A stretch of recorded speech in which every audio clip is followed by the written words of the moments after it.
కానీ మనిషి ఎక్కడ ఉంటే అక్కడ సమస్య ఉంది అన్న రీతిగా ఆ సమస్యను నీవే పరిష్కారం చేసుకోవాలి. నీకు వచ్చిన సమస్యను నీవే పరిష్కారం చేసుకోవాలి. అటువంటి కృపను దేవుడు అందరికీ అనుగ్రహించునుగాక. కుటుంబం అన్నాక మీకు ముందు ఒక మాట చెప్పాను, 1,00,000 సమస్యలు వస్తూ ఉంటాయి. కొన్ని నిమిషాలు మనం చాలా జాగ్రత్తగా మనస్సు పెట్టి విందాం. ఈ సంవత్సరం మొదటి నుంచి, ఆరంభం నుంచి మనము ఎలా ఉండాలి, మనము ఎలా ఉంటే బాగుంటుంది? ఖచ్చితంగా దేవుడు తన వాక్యం ద్వారా తన దాసుని ముఖాంతరములో నుంచి ఖచ్చితంగా మాట్లాడతాడు. నీకు వినాలి అని ఆశని ఖచ్చితంగా దేవుడు నీతో మాట్లాడతాడు. దేవుడు మనతో మాట్లాడనుగాక. కొద్ది నిమిషాలు ప్రతి దేవుని బిడ్డలారా, కుటుంబంలో లేకపోతే నువ్వు పనిచేసే చోట నువ్వు ప్రార్థన చేయకముందే నీ మనస్సులో ఉన్న అపార్థాలు ఏవైతే ఉన్నావో వాటిని పూర్తిగా తొలగించుకోవాలి. నీ మనస్సులో ఉన్న అపార్థాలు ఏవైతే ఉన్నావో, సహజంగా కుటుంబం అన్నాక చెప్పండి ఏమొస్తాయి చెప్పండి, అపార్థాలు వస్తూ ఉంటాయి. దేవుని బిడ్డలుగా ఉన్న మనము, ప్రతి దేవుని బిడ్డలరా, ఖచ్చితంగా అటువంటి అపార్థాలను మన హృదయంలో నుంచి తొలగించుకోవాలి. సహజంగా ఎక్కడైనా కొత్త సంవత్సరం, కొత్త మెసేజ్ అంటే దేవుడు నిన్ను ఈ సంవత్సరం ఎంతకంటే డబల్ దీవించబడాలి అనేసి, దీవించాలనేసి ఇటువంటి సందేశాలు, ఇటువంటి సంగతులు వినబడతా ఉంటాయి. కానీ జీవము గల దేవుని సంఘములో ఉన్న ప్రతి కుటుంబం ఎలా ఉండాలి అంటే చూద్దాం. దెస్సలోనికీయులకు రాసినటువంటి 2వ పత్రిక 3వ అధ్యాయంలో 5వ వచనం మనం చూస్తూ ఉన్నాం. దేవుని యందలి ప్రేమయు క్రీస్తు చూపిన ఓర్పును మీకు కలుగునట్లు ప్రభు మీ హృదయములను ప్రేరేపించునుగాక. చాలమ్మా. మరి దేవుని బిడ్డలారా, ఈ సంవత్సరం ఆరంభం నుంచి కూడా ప్రతి కుటుంబం ఎలా ఉండాలి అంటే ప్రతి కుటుంబము ప్రేమతో ఉండాలి. ఎలా ఉండాలి చెప్పండి? ప్రేమతో, దేవుని ప్రేమతో ఉండాలి. మీకు ముందు ఒక మాట చెప్పాను, అపార్థాలు వస్తూ ఉంటాయి. కానీ ఆ అపార్థాలను మనస్సులో నుంచి తొలగించుకోండి. అపోస్తలుడైన పౌలు, అపోస్తలుడైన పేతురు గారు వీళ్ళనే మాట ఏంటంటే గతించిన కాలము చాలా అయిపోయింది. 2024 సంవత్సరం అయిపోయింది. 2024 సంవత్సరంలో మీ మనస్సులో ఏదైతే ఉందో గూడు కట్టుకొని అపార్థాల, లేకపోతే కోపతాపాల, ఆవేశాల అవి భుసాన్ని వేసుకొని 2025లోకి అడుగుపెట్టద్దు. 2025లోకి అడుగుపెట్టద్దు. వాటిని 2024లోనే విడిచిపెట్టేసేయండి. ఏంటి చెప్పండి?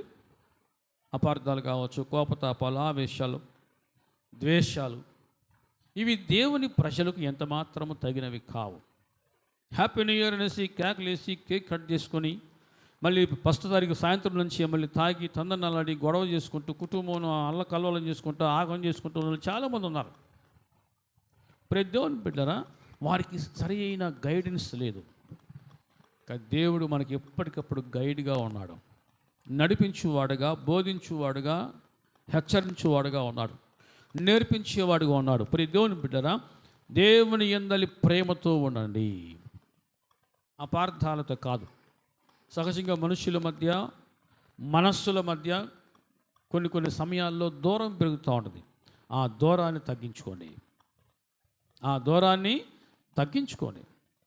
ఆ అపార్థాలను తొలగించుకోండి. ప్రతి దేవుని బిడ్డలారా, ఖచ్చితంగా ఎక్కడైతే ప్రేమ ఉంటుందో ఖచ్చితంగా అక్కడ దేవుడు ఉంటాడు. ప్రేమ లేని చోట చెప్పండి, ప్రేమ లేని చోట దేవుడు ఉండడు. దేవుడు ప్రేమ స్వరూపి. ప్రేమ లేనివాడు దేవునిని ఎరుగడు. దేవుడు ప్రేమ స్వరూపి.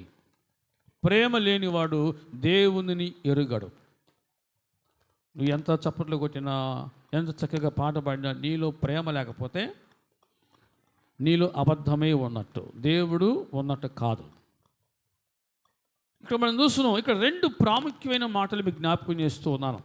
ఈ సంవత్సరం ఆరంభం నుంచి కూడా నీ ఇంటిలో, నీ కుటుంబంలో 2024 సంవత్సరంలో ఏ సమస్యలు ఉన్నాయో వాటికి పూర్తిగా ఫుల్ స్టాప్ పెట్టు. వాటిని పూర్తిగా 2024 సంవత్సరంలోనే విడిచిపెట్టాయి, వదిలిపెట్టాయి. 2025లోకి మోసుకొని రావద్దు. ఏదైతే నీ జీవితాన్ని అల్లకల్లోలం చేసిందో, గజిబిజి చేసిందో, కలవరపరిచిందో, ప్రేమను తగ్గించిందో, హృదయాన్ని గాయపరిచిందో, వాటిని 2024 సంవత్సరంలోనే ఫుల్ స్టాప్ పెట్టి విడిచిపెట్టి 2025 సంవత్సరంలో నూతన సృష్టిగా, నూతన వ్యక్తిగా జీవితాన్ని ఆరంభించాం.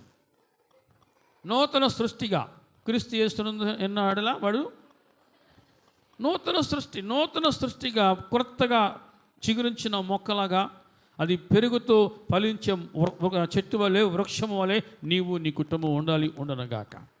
ప్రతి దేవుని బిడ్డలారా, ఇక్కడ మనం చూస్తున్నాం ప్రేమ, రెండవది ఓర్పు. దేవుని యందలి ప్రేమ, క్రీస్తు చూపిన ఓర్పు. ఈ 2 ఏ కుటుంబంలో అయితే ఉంటాయో ఆ కుటుంబాలు ఎప్పుడు కూడా సంతోషంగా ఉంటాయి. ఆ కుటుంబంలో డబ్బున్నా లేకపోయినా ఖచ్చితంగా ప్రతి దేవుని బిడ్డలారా ప్రేమ ఉంటుంది. డబ్బున్న చోట ప్రేమ ఉంటుంది అనేది ఒట్టిదే. దేవుడు ఉన్న చోట అన్నీ ఉంటాయి. ప్రతి దేవుని బిడ్డలారా, ఇక్కడ మనం చూస్తున్నాం దేవుని యందలి ప్రేమ, క్రీస్తునందలి ఓర్పు.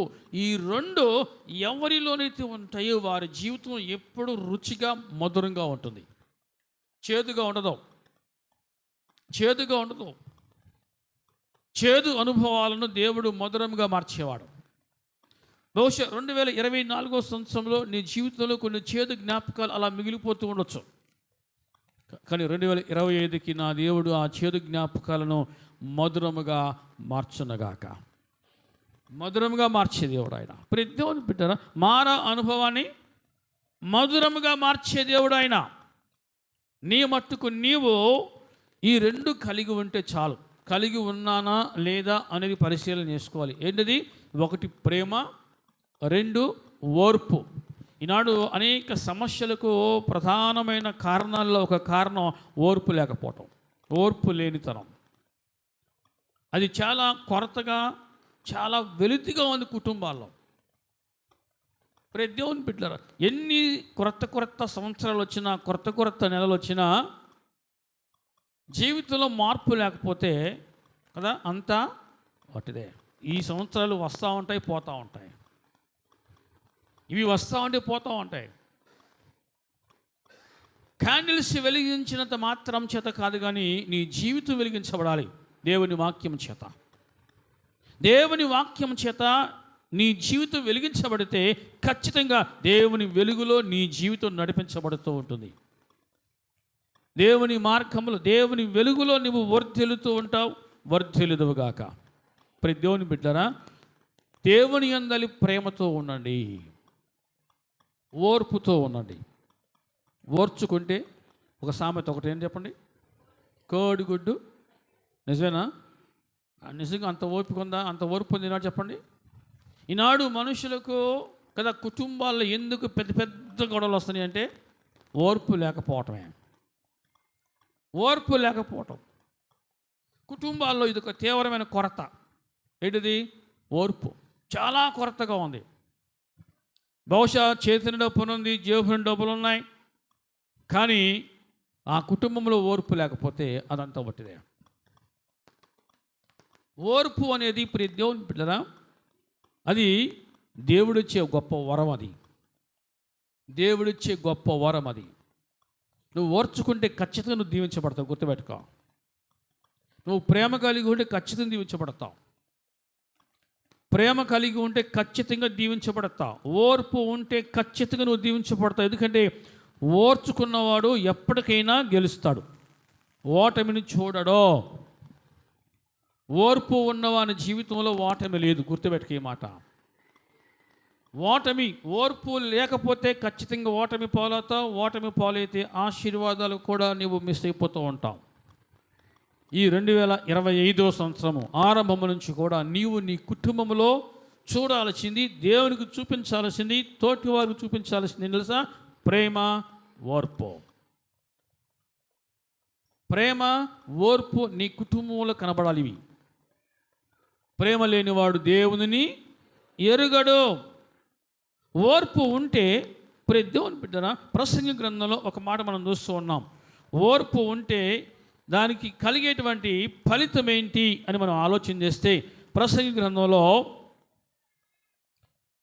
10వ అధ్యాయంలో 4వ వచనం, ఏలువాడు నీ మీద కోపపడిన ఎడల నీ ఉద్యోగం నుంచి తొలగిపోకము, ఓర్పు గొప్ప ద్రోహ కార్యములు జరగకుండా చేయును. గొప్ప ద్రోహ కార్యములు, క్షణికావేశం కుటుంబాలను నాశనం చేస్తూ ఉంది. ఎంత ఆవేశం చెప్పండి? క్షణికావేశం, గొడ్డలితో దాడి, గొడ్డలితో నరుకుట, భార్యను కత్తితో పొడుచుట. ఈ మధ్యన భార్యలు కూడా భర్తను పొడుస్తూ వాళ్ళు న్యూస్ ఎక్కువ వస్తూ ఉంది. భార్యలు కూడా భర్తను పొడవటం, భార్యని భర్త పొడవటం, ఇదంతా కూడా ప్యాషన్ అయిపోయింది ఇప్పుడు. కారణం ఏంటంటే ఆ కుటుంబాల్లో ఏమి లేదు చెప్పండి? ఓర్పు లేదు, తొందర ఉంది, అపార్థాలు ఉన్నాయి. అటువంటి వారికి ఎన్ని సంవత్సరాలు కొత్తగా వచ్చినా సరే ఉపయోగం లేదు. గుర్తుపెట్టుకో, ఇవి వస్తూ ఉంటాయి, పోతూ ఉంటాయి. ఒక సంవత్సరం వచ్చి మరొక సంవత్సరం వచ్చింది అంటే అర్థం తెలుసా? దేవుడు నీకు ఇచ్చిన ఆయుష్కాలంలో ఒక సంవత్సరం కరిగిపోయింది అంటే చావుకు దగ్గర అవుతున్నావు అని అర్థం. ఒక సంవత్సరం, కొత్త సంవత్సరం వస్తుంది అంటే అర్థము మనము చావుకు దగ్గరగా వస్తున్నామని అర్థం. అంటే దేవుడు మనకిచ్చిన ఆయుష్కాలము కరిగిపోతా ఉంది మైనమోలే. కాబట్టి ఇప్పుడు దేవుని బిడ్డరా, ఈ స్వల్ప జీవితంలో మనిషికి ఓర్పు లేకపోతే ఉన్న ఆ స్వల్ప జీవితం కూడా దుఃఖమే. ఓర్పు లేకపోతే ఉన్న ఆ స్వల్ప జీవితం కూడా నరకమే. కుటుంబంలో వెలుతురు ఉండదు, బిడ్డల మధ్య సమాధానం ఉండదు. ప్రతి దేవుని బిడ్డలరా, కానీ జీవము గల దేవుని సంఘములో ఉన్న ప్రతి కుటుంబంలో ప్రేమ, ఓర్పు రెండు వర్ధిల్లునుగాక. గట్టి చెప్పండి, వర్ధిల్లునుగాక. ఓర్పు గొప్ప ద్రోహ కార్యములు జరగకుండా నువ్వు ఓర్చుకుంటూ పోయేది ఏం లేదు, నీ కుటుంబం నిలబడింది. గుర్తుపెట్టుకో, నువ్వు ఓర్చుకుంటూ పోయేది ఏం లేదు, నీ కుటుంబం నిలబడింది. ఈనాడు కుటుంబాలలో అపార్థాలు ఎక్కువ ఉన్నాయి. మనం చూస్తున్నాం, కుటుంబాల్లో మనుషుల మధ్య దూరాలు, అంతరాలు పెరిగిపోతూ ఉన్నాయి. కారణం ఓర్పు లేకపోవటం, ప్రేమ లేకపోవటమే. ఈరోజు ఒకవేళ ఇంకా నీ జీవితంలో ఏదైనా అపార్థం ఉన్నా, అంతరాలు ఉన్నా, దూరాలు ఉన్నా తగ్గించుకో. ఈ కొత్త జీవితాన్ని నందనవనం, పూల తోటగా మార్చుకోద్దాముగాక. పూల తోటగా మారాలి, దేవుని తోటగా మారాలి. మన కుటుంబాలు దేవుని ఇంటిగా మారాలి, దేవుని తోటగా మారాలి. ఎక్కడ ప్రేమ ఉంటుందో, ఎక్కడ ఓర్పు ఉంటుందో అక్కడ ఖచ్చితంగా దేవుడు ఉంటున్నాడు. దేవుని యందలి ప్రేమ, క్రీస్తు చూపిన ఓర్పు, ఖచ్చితంగా నువ్వు మనుషులు సంపాదించుకుంటావు, కుటుంబాన్ని గెలుచుకుంటావు, కుటుంబాన్ని సంపాదించుకుంటావు, కుటుంబాన్ని నిలబెట్టుకుంటావు. కుటుంబాన్ని సంపాదించుకోవాలి. ఏ ఒక్కరిని కూడా నువ్వు కోల్పోవద్దు, మిస్ అవ్వకూడదు. అందరి మనసులు గెలవాలి, అందరి దగ్గర ప్రేమను సంపాదించాలి, అందరికి ప్రేమను పంచాలి. అందరి దగ్గర ప్రేమను సంపాదించాలి, అందరికీ ప్రేమను పంచాలి. అంత అపారమైన ప్రేమ నా దేవుడు మన హృదయాల్లో నింపునుగాక.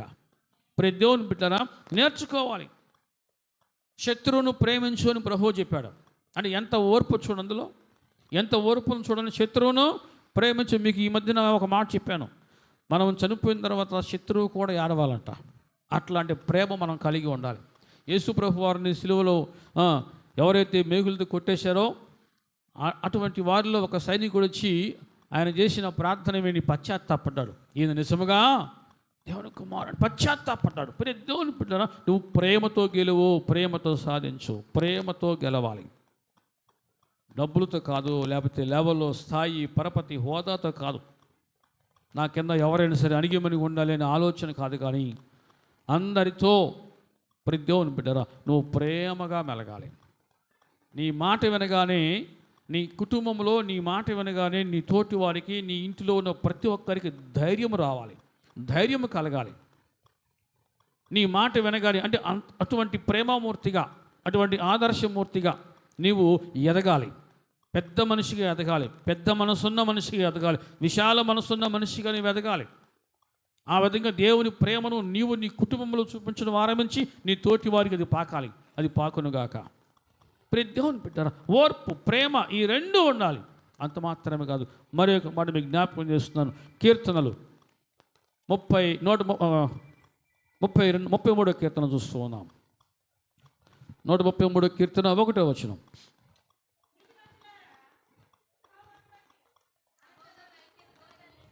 సహోదరులు ఐక్యత కలిగి నివసించుట ఎంత మేలు, ఎంత మనోహరం. దేవుని బిడ్డరా, ఒకటి ప్రేమ కలిగి ఉండు, రెండవది ఓర్పు కలిగి ఉండు, మూడవది ఐక్యత కలిగి ఉండు. 2024 సంవత్సరంలో ఎటువంటి ప్రాబ్లమ్స్ ఉన్నాయో వాటిని మనసులో పెట్టుకొని 2025 సంవత్సరంలోకి అడుగుపెట్టద్దు. అది నీకు ఉపయోగం కాదు. అది ఎంత మాత్రం కూడా నీకు సమాధానము, సంతోషాన్ని ఇవ్వదు. దాన్ని 2024లో పూర్తిగా విడిచిపెట్టు. ఇకనైనా కలిసి ఉందాం అనే మనసుతో ఉండాలి. దేవుని నామానికి మహిమ కలుగును గాక. ఇకనైనా కలిసి ఉందాం, ఐక్యత ఉండాలి కుటుంబంలో. చెప్పండి, ఏమని చెప్పండి? ఐక్యత. ఐక్యత ఎక్కడ ఉంటుందో 3వ వచనం మనం చూస్తున్నాం. ఆశీర్వాదము, శాశ్వత జీవమును అచ్చట ఉండవలని యెహోవా సెలవిచ్చి ఉన్నాడు. ఐక్యత, సహోదరులు ఐక్యత కలిగి నివసించుట ఎంత మేలు, ఎంత మనోహరం. విడదీసేవారు ఉన్నారు సమాజంలో, విడదీసేవారు ఉన్నారు. అటువంటి వారుగా, అటువంటి మనిషిగాను ఉండకూడదు. కలిపే వ్యక్తిగాను ఉండాలి, కలిసే వ్యక్తిగాను ఉండాలి. అందరితో కలిసిపోవాలి, అందరితో కలివిడిగా ఉండాలి. ఎందుకంటే మీకు చాలాసార్లు జ్ఞాపకం చేస్తున్నాను, మనకి చావు ఎప్పుడు వస్తుందో ఎవరికి తెలియదు, మరణము ఎప్పుడు వస్తుందో ఎవరికి తెలియదు. మరి దేవుని బిడ్డరా, ఈరోజు 31న చాలా వార్తలు వచ్చాయి మనకి. మీకు ఫోన్లో చాలా మెసేజ్లు నాకు ఈరోజు వచ్చాయి. ఇది చావు వార్తలో. అంతవరకు సంతోషంగా ఉన్నవాళ్ళు బయటికి వెళ్ళిన తర్వాత ఒక్కసారి ఒక చావు వార్త, దుర్వార్త వినబడుతూ ఉంటే ఆ కుటుంబం ఎలా ఉంటుంది? కాబట్టి ఏ రోజు ఎటువంటి దుర్వార్త వినాల్సి వస్తుందో ఎవరికి తెలియదో. దేవుని కాపుదల, దేవుని భద్రత మనకి, మన కుటుంబాలకి ఎప్పుడూ ఉండునుగాక. మరి దేవుని బిడ్డరా, ఖచ్చితంగా నీవు ఐక్యత కలిగి ఉండటానికి అహర్నిశలు ప్రయత్నించవు. వెనకటి రోజుల్లో పెద్దోళ్ళు అనేవాళ్ళు కలిసి ఉంటే కలద సుఖం అని. ఇప్పుడు ఆ కాలం పోయింది. ఇప్పుడు ఏ కాలం వచ్చింది? విడిపోతేనే సుఖం అంట. అది ఒట్టిది ఆ మాట. విడిపోతే సుఖం అంటారు. బహుశా 3 పూట్ల చక్కగా మనసులో చింతన వచ్చామో కాదు, నలుగురితో కలిసి ఉన్నదేదో కలిసి తింటే అందులో ఉంది నిజమైన ఆనందం. దేవుని బిడ్డలారా, నేర్చుకోవాలి. మనము మాదిరిగా ఉండాలి, మన కుటుంబాలు మాదిరిగా ఉండాలి, మన కుటుంబాలు మాదిరిగా ఉండాలి. అసలు నలుగురు కూర్చుని తింటే ఎంత ఆనందం, అది ఎంత ముచ్చటేస్తుంది. నాకు చాలా హ్యాపీగా ఉంటుంది. అందరూ కలిసి ఉండాలి. సంఘము, నేను నా కుటుంబం అంటే నా తమ్ముళ్ళు చెల్లి ఎలాగ ఉండాలని కోరుకున్నామో సంఘం అంతా కూడా అలాగ ఉండాలని కోరుకుంటున్నాం. సంఘంలో ప్రతి కుటుంబం కూడా ఐక్యత కలిగి ఉండాలి. మనస్పర్ధలు, అపార్థాలు, పొరపక్షాలు, కల్మషాలు, కపటాలు ఇవి ఉండకూడదు. ఆత్మలో కపటము లేనివారు ధన్యులు, అంటే కపటము లేకుండా చూసుకోవాలి. అటువంటి వారికి దేవుడు ఖచ్చితంగా దీవెనిస్తాడు. ఖచ్చితంగా సమృద్ధి అయిన ఆశీర్వాదాలు దేవుడు ఇస్తాడు. అటువంటి వారికి దేవుడు ఎప్పుడు తోడుగా ఉంటాడు. ఆత్మలో కపటం పెట్టుకుంటే ప్రతి దేవుని బిడ్డరా, నువ్వు చాలా మిస్ అవుతావు. బహుశా కొంతకాలము నువ్వు ఆడింది పాడింది సాగొచ్చామో, కానీ అది ఎక్కువ కాలం పనిచేయదు. జీవితం ఎప్పుడు ఎటు నుంచి ఎటు రివర్స్ అవుతుందో తెలియదు. బళ్ళు ఓళ్ళు అవుతాయి, చెప్పండి, వాళ్ళ బలం. ఎప్పుడు జీవితం ఎప్పుడు ఒకేలాగా ఉండదు. ఇప్పుడు బాగుందనేసి అదిరిపడటము, పొగరగా ఉండటము, లేకపోతే అట్లాగా ఇట్లా ఉండటం, అది చాలా తప్పు. అట్లా బాగా కదా సాగుతుంది, మాకు సమృద్ధిగా ఉంది, మాకు ఒకరితో పని లేదు, ఒకరితో అవసరం లేదు అన్నట్టుగా ఉన్న వాళ్ళు ఈ రోజున బెకార్లు అయిన వాళ్ళు చాలామంది నేను చూస్తూ ఉన్నా. ఒంటరిగా లేపారు, చివరికి వారికి ఒంటరితనమే మిగిలిపోయింది. బాగున్నప్పుడు అందరం దూరం చేసుకున్నారు, బాగులేనప్పుడు ఎవరి దగ్గరికి వస్తారు?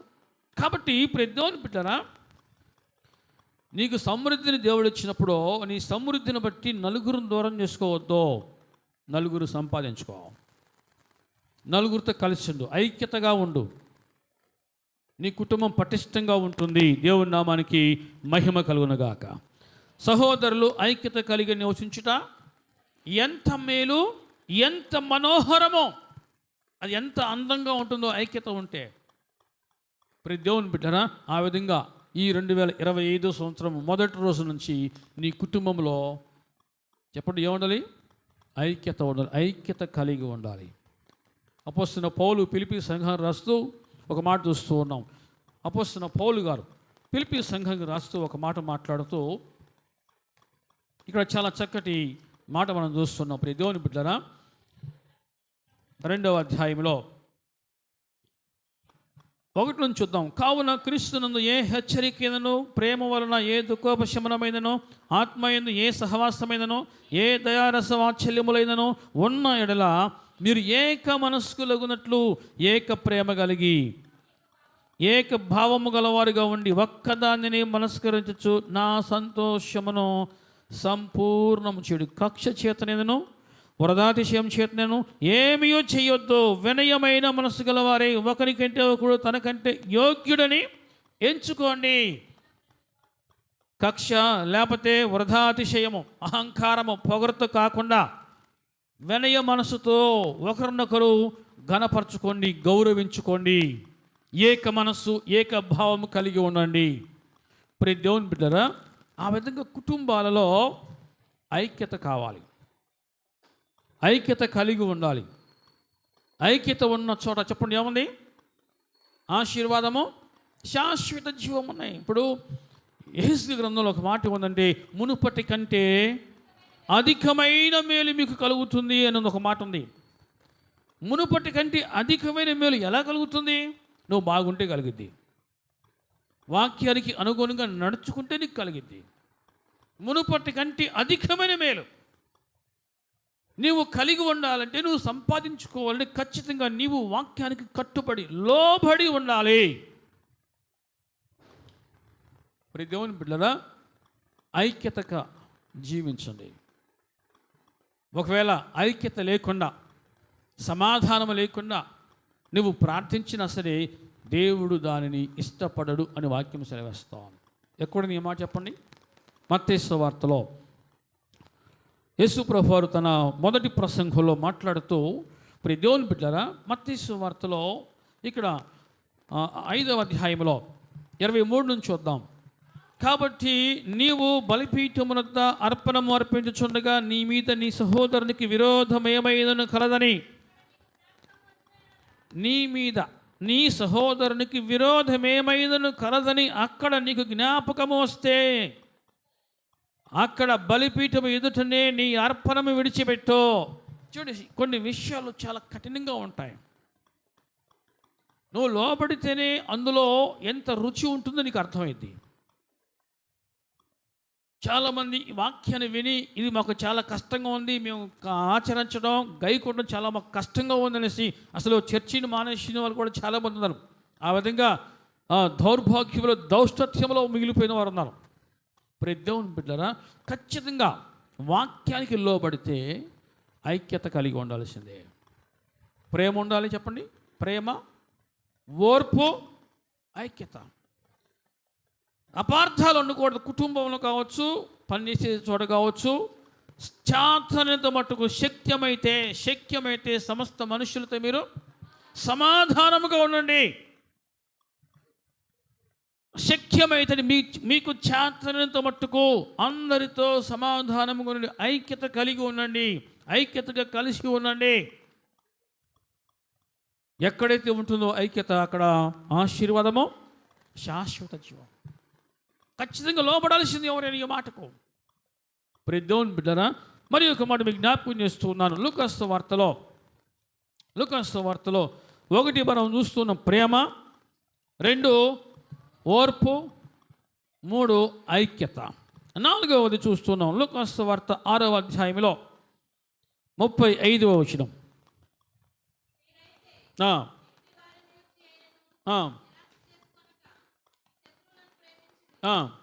మేలు చేయుడి, అప్పు ఇయ్యుడి, అప్పుడు మీ ఫలము గొప్పదై ఉండును, మీరు సర్వోన్నతుని కుమారులై ఉందరు.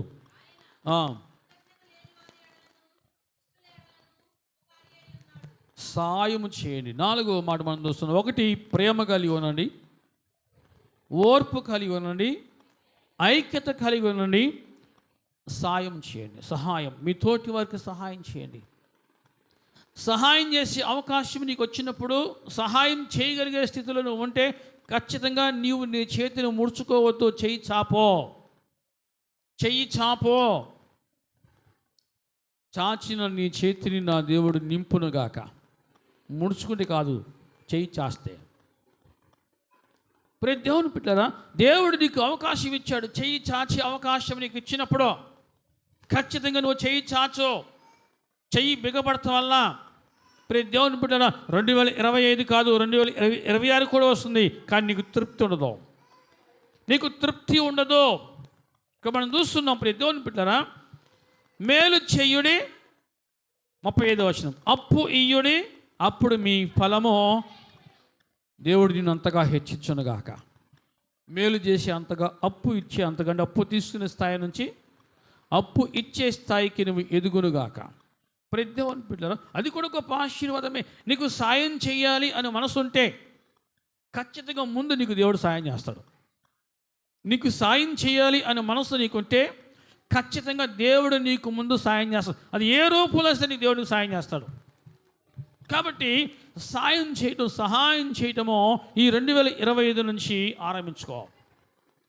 వీటిని మోరల్ వాల్యూస్ అనొచ్చు, లేకపోతే దేవుని యొక్క ఆజ్ఞలుగా మనం తీసుకోవచ్చు. మీరు మేలు చేయటం నేర్చుకోండి, అప్పు ఇవ్వటం నేర్చుకోండి, శత్రువును ప్రేమించడం నేర్చుకోండి, అప్పుడు మీరు సర్వోన్నతుని కుమారులై ఉందరు. దేవుని బిడ్డరా, నువ్వు దేవుని కుమార్తెగా, దేవుని కుమారుడిగా నువ్వు ఉండాలంటే నీ తోటి వారికి నువ్వు చేయగలిగిన సాయం చేసి అవకాశం వస్తే చేయగలిగే స్థితిలో ఉండి కూడా నువ్వు సాయం చేయకపోవటము వాక్యం ఏమని తెలుసా? చూద్దాం. యాకోబు పత్రిక నువ్వు సాయం చేయగలిగే స్థితిలో ఉండి నువ్వు సాయం చేయకపోతే, యాకోబు పత్రిక 4వ అధ్యాయంలో 17వ వచనం, కాబట్టి మేలైనది చేయనిరిగియు అలాగూ చేయని వానికి పాపము కలుగును. దీవెన మిస్ అవుతావో, ఆశీర్వాదాలు మిస్ అవుతావో. మేలైనది చేయనిరిగియో, చెయ్యగలిగి ఉండియో నువ్వు చెయ్యకపోతే ఏమవుతుంట?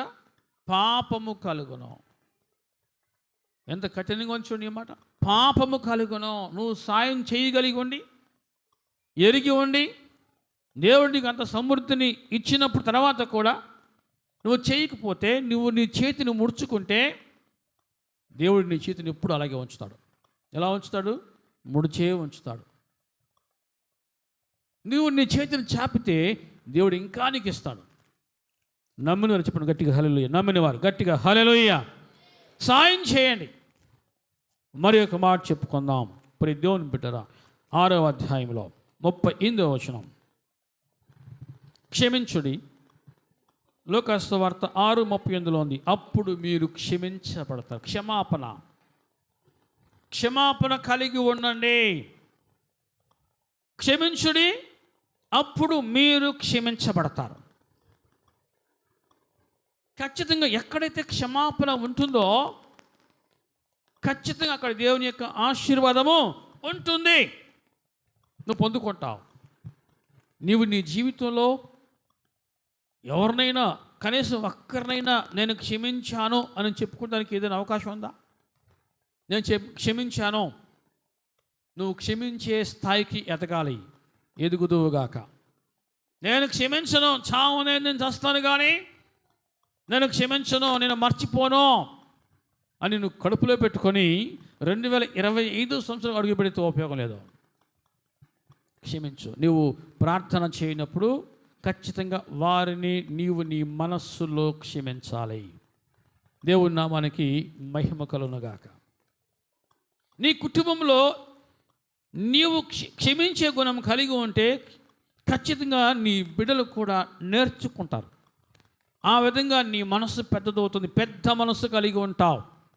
ఇక చిన్న మనసు, ఇరుకు మనసు ఉన్న వారి జీవితంలో వారికి ఏది ఉండదో, సమాధానం ఉండదో, నెమ్మది ఉండదో, ముళ్ళకంపలాగా అయిపోతారు వారి జీవితం. నలుగురితో కలవరు, నలుగురు దూరం అయిపోతారు. ప్రతి దేవుని బిడ్డరా, క్షమాపణ కావాలి. నువ్వు క్షమించడం నేర్చుకో. నువ్వు క్షమించినప్పుడు దేవుడు నిన్ను క్షమిస్తాడు. నువ్వు క్షమిస్తే దేవుడు ఖచ్చితంగా నిన్ను చెప్పండి క్షమిస్తాడు. మునుపటి కంటే అధికమైన మేలు నీకు ఎప్పుడు వస్తుంది అంటే నీవు వాక్యానికి కట్టుబడినప్పుడు, లోబడినప్పుడు ఖచ్చితంగా నీ మీద దేవుని కనుదృష్టి ఉంటుంది. ఖచ్చితంగా దేవుడు నిన్ను అంతకంతకు వర్ధిల్ల చేస్తాడు. చెప్పండి, ఎందుకు తెలుసా?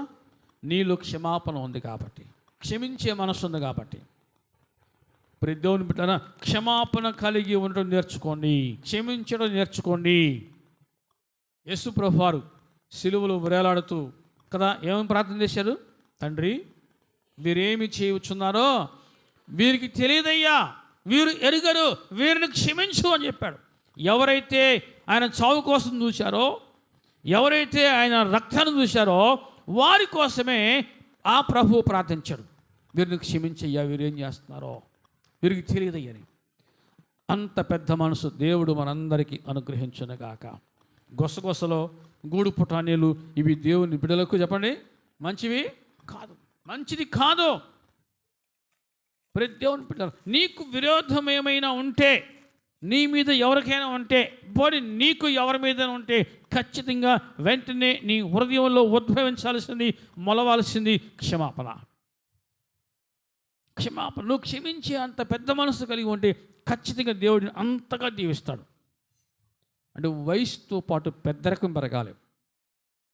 వయసుతో పాటు చెప్పండి, వయసుతో పాటు పెద్దరికం పెరగాలి. కొంతమందికి వయసు పెరుగుతూ ఉంది కానీ పెద్దరికం పెరగదు.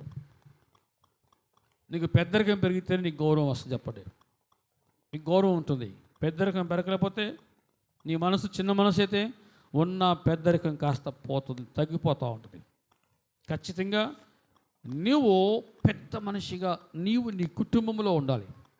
వయసులో చిన్న కావచ్చు కానీ మనస్సులో చేసే పనుల్లో నువ్వు పెద్ద మనిషిగా ఎదగాలి.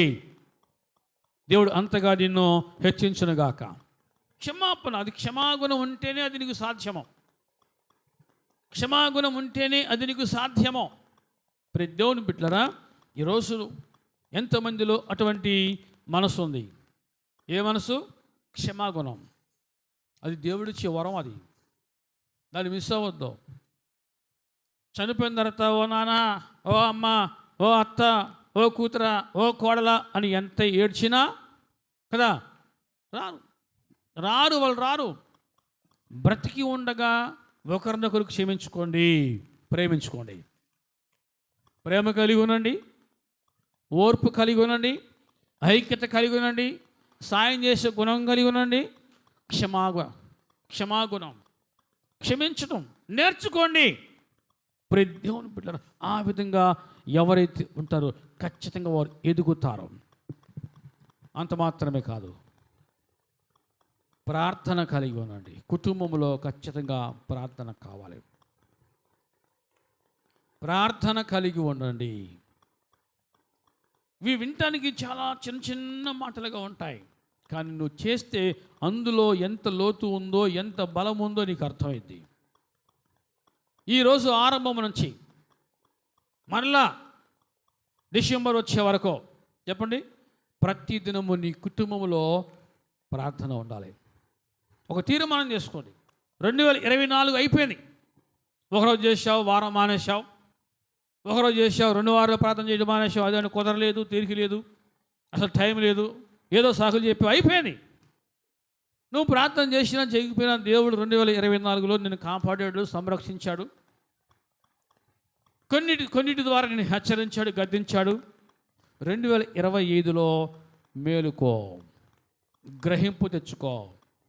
ఖచ్చితంగా ప్రతి దినము కూడా నీవు నీ కుటుంబంలో ఖచ్చితంగా చెప్పండి, ప్రార్థన కలిగి ఉండండి, ప్రార్థన చేయండి. ప్రార్థన లేని ఇల్లు చెప్పండి, ప్రాకారం లేని ఇల్లే. ప్రార్థన లేకపోతే ఆ ఇంటికి ప్రాకారం లేదు. నీ విశ్వాస గృహానికి ఖచ్చితంగా ప్రతిదినం కూడా ప్రార్థన అనే ప్రాకారం నువ్వు కట్టుకుంటూ ఉండాలి, ఆ కంచె వేసుకుంటూ ఉండాలి. ప్రతి దేవుని బిడ్డలారా, ఈనాడు దౌర్భాగ్యం ఏంటంటే అన్నిటిలో ఎదుగుతూ ఉన్నావు, ఆర్థికంగా, సామాజికంగా, అన్ని విషయాల్లో అన్ని చోట్ల ఎదుగుతూ ఉన్నావు, కానీ ప్రార్థనలో నీ జీవితం కుంటుపడతా ఉంది. నువ్వు ఈ లోకరీతిగా నువ్వు ఎంత ఎదిగినా సరే దేవుడు నిన్ను చూసి నవ్వుకుంటాడు. ఓరి వీరుడా, ఈరోజు నీ ప్రాణం పోతే ఏమైపోద్ది ఇదంతా? ఈరోజు నీ ప్రాణం పోతే ఇదంతా ఏమైపోతే? ఇది కీర్తి, ప్రతిష్ట, ఈ డబ్బు, ఇదంతా ఏమైపోతాయి? పోతూ ఏమి తీసుకుని పో. ప్రతి దేవుని బిడ్డరా, దేవునితో గడిపిన క్షణాలే మధురం. ప్రార్థన అంటే అర్థం చెప్పండి. ప్రార్థన అంటే అర్థం ఏంటి? దేవునితో గడుపుట, దేవునితో మాట్లాడుట. నువ్వు అనేక చోట్ల సమయాన్ని హెచ్చించి గడుపుతూ ఉన్నావు. సమయం ఎంత వృధా అవుతుందో ఒక్కసారి యోచన చేయి. ఖచ్చితంగా నువ్వు దేవునితో గడిపితే ఆ క్షణాలు, ఆ నిమిషాలు, ఆ దినము చాలా మధురముగా నీ జీవితంలో తీపి గుర్తుగా మిగిలిపోద్ది. మీకు చాలాసార్లు ఒక ప్రశ్న మీ ముందు ఉంచుతూ హెచ్చరిస్తూ ఉన్నా.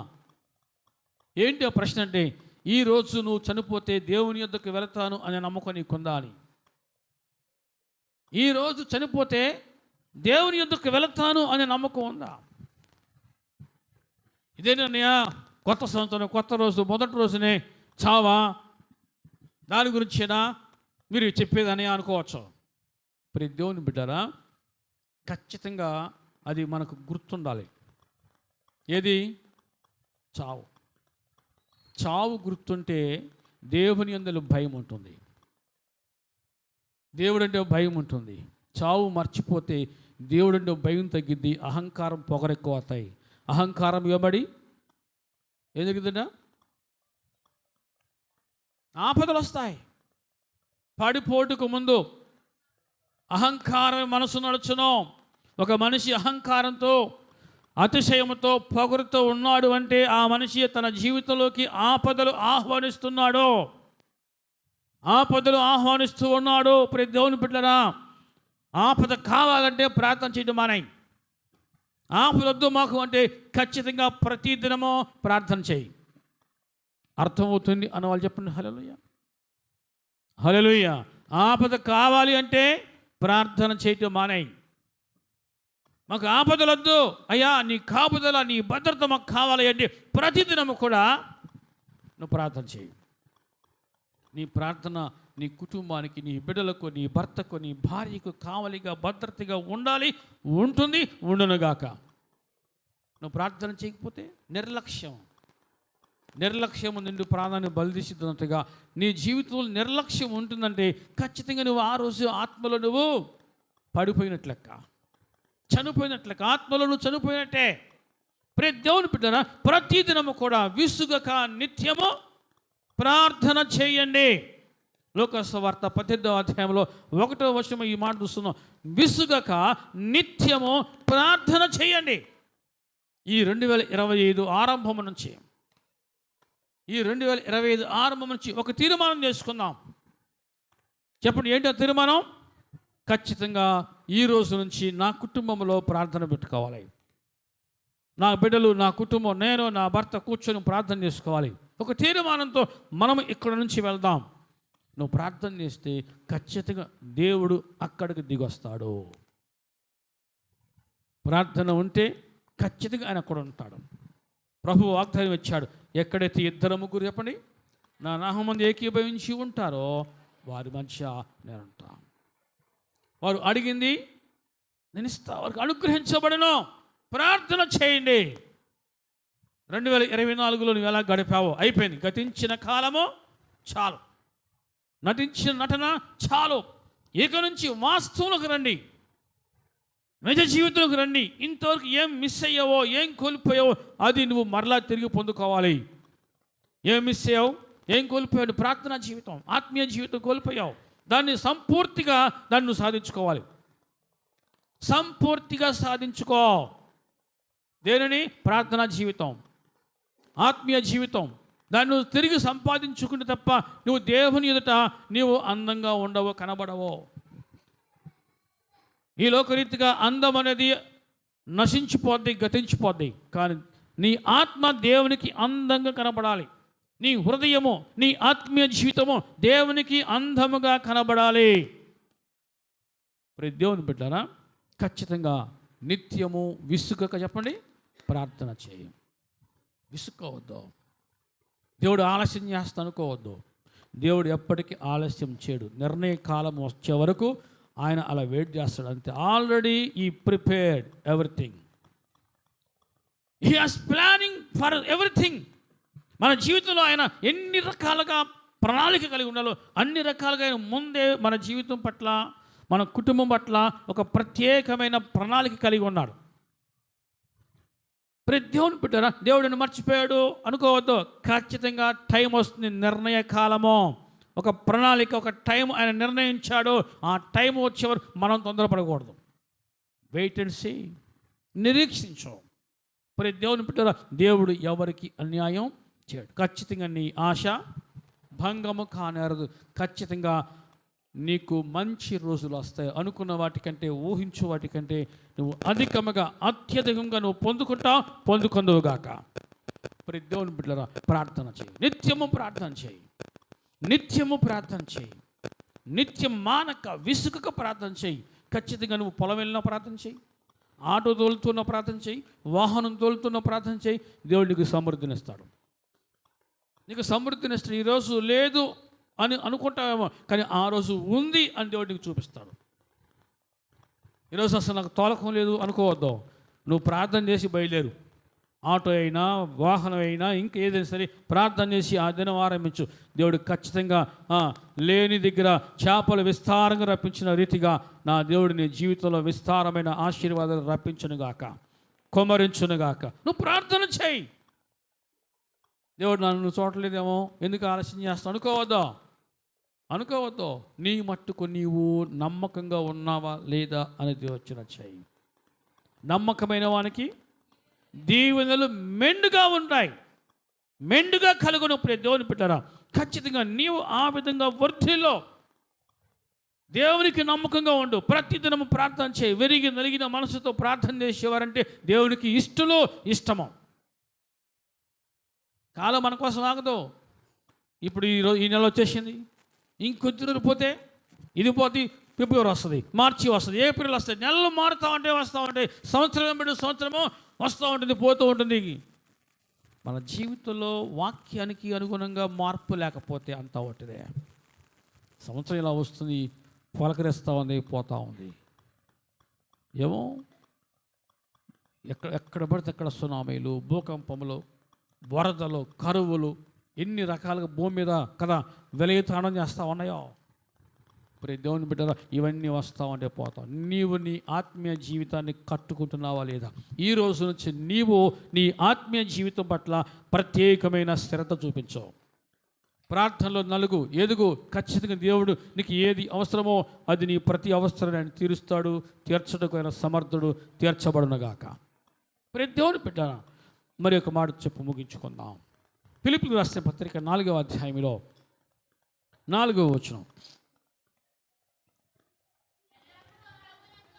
ఎల్లప్పుడూ ప్రభువునందు ఆనందించుడి, మరలా చెప్పుదును ఆనందించుడి. దేవుని నామానికి మహిమ కలుగునుగాక. ఎల్లప్పుడూ, ఒకరోజు కాదు, 2 రోజులు కాదు, డబ్బులు ఉన్నప్పుడు కాదు, ఏదో పార్టీ ఏదో ఫంక్షన్ వచ్చినప్పుడు కాదు, కానీ ఎల్లప్పుడూ ఈ రోజు నుంచి ప్రతి దినము కూడా ఆనందించడం నేర్చుకో. ఎందుకంటే మన జీవితం చాలా స్వల్ప జీవితం, అల్ప జీవితం. అల్పం మన జీవితం. ప్రతి దేవుని బిడ్డరా, దేవుడు ఇచ్చిన ఆయుష్ కాలంలో ప్రతి నిమిషము కూడా, ప్రతి సెకండ్ కూడా చాలా విలువైనది. కాబట్టి ఎల్లప్పుడూ ఆనందించు. ఎక్కడ ఆనందించాలి? ప్రభువునందు. Rejoice in the lord. ప్రతిదినము ఆయనలో నిలిచినందుకు, ఆయనలో ఉన్నందుకు, ఆయనలో జీవించినందుకు అప్పుడు నిజమైన ఆనందాన్ని అనుభవిస్తావు. ఆనందించు. ఆయనలో నిలిచి ఉన్నందుకు, ఆయనలో జీవిస్తూ ఉన్నందుకు ఆనందించు. ఎల్లప్పుడూ ఆనందించు. ప్రతి చేదు జ్ఞాపకం తీపి జ్ఞాపకంగా మారునగాక. ప్రతి దేవుని బిడ్డ, కొన్నిసార్లు మన జీవితంలో చేదు అనిపిస్తుంది. దేవునికి తెలియకుండా ఆ చేదు మన జీవితంలో రాదు. ఎందుకు దేవుడు ఆ చేదును మన జీవితాలకు అనుమతిస్తాడంటే ఒక అనుభవాన్ని, ఒక పాఠాన్ని నేర్పించడం కోసమే. ఒక అనుభవం నేర్పించడం కోసం. అందుకనే ఒక మంచి ఫిలాసఫర్ అన్నాడు, శోకములో నుంచి పుట్టుకొచ్చింది శ్లోకం అంటాం. శోకంలో నుంచి పుట్టుకొచ్చింది శ్లోకం. అంటే కొన్ని అనుభవాలు ప్రతి దేవుని బిడ్డరా మన జీవితంలో దేవుడు నేర్పిస్తూ ఉంటాడు. చేదు జ్ఞాపకం ద్వారా, ఒక దుఃఖం ద్వారా, ఒక కష్టం ద్వారా, ఒక సమస్య ద్వారా దేవుడు మనకి కొన్ని అనుభవాలు నేర్పిస్తున్నాడు. నేర్చుకున్న దానిని నీవు నీ బిడ్డలకు నేర్పించు. ఇదిగో నాకు పలానా టైంలో ఇటువంటి కష్టం వచ్చింది, ఈ కష్టంలో, ఈ దుఃఖంలో నేను ఈ విధంగా ప్రార్థన చేశాను, దేవుడు నాకు ఆ విధంగా సాయం చేశాడు. మీరు కూడా మీ జీవితంలో ఇటువంటి కష్టం వస్తే మీరు కూడా ఈ విధంగా ప్రార్థన చేసుకోండి అని మీరు మీ పిల్లలకు నేర్పించండి. మీ పిల్లలకు నేర్పించండి. వారు ఖచ్చితంగా వారు నేర్చుకుంటారు. దేవుడి నామానికి మహిమ కలుగును. ఎల్లప్పుడూ ప్రభువునందు ఆనందించుడి.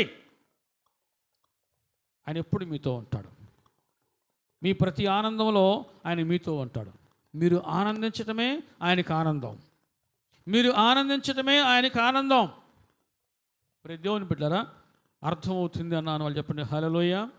ఒకటి, ప్రేమ కలిగి ఉండండి, ఓర్పు కలిగి ఉండండి, ఐక్యత కలిగి ఉండండి, సాయం చేసే గుణం కలిగి ఉండండి, క్షమాగుణం కలిగి ఉండండి, ప్రార్థన కలిగి ఉండండి, ఆనందంగా ఉండండి. అట్టి కృప దేవుడు మనందరికీ సమృద్ధిగా దయచేయనుగాక. మనం అందరం లేచి నిలబడదాం.